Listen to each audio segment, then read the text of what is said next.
Good morning po. A blessed feast day, the feast day of Immaculate Conception to all of us. Today is December 8, 2025, Monday. So, Catholic obligation, nakapagsimula po ako. Ito po si Kobe Charles.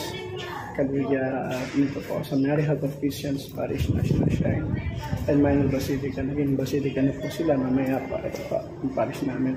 Mamaya po yung official declaration ng Mary Health of Christians Parish National Shrine bilang Minor Basilica. At again, nakapagsimba na po ako. I hope makapagsimba din po tayo as Catholic. At ngayon po yung Immaculate Conception.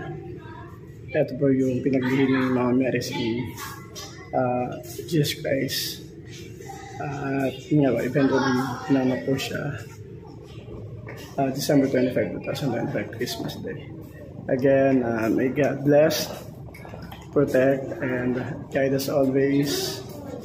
A blessed feast day of Immaculate Conception to all of us. Again, this Bright, Kobe, Charles, Charlie, Blanca, May God bless us.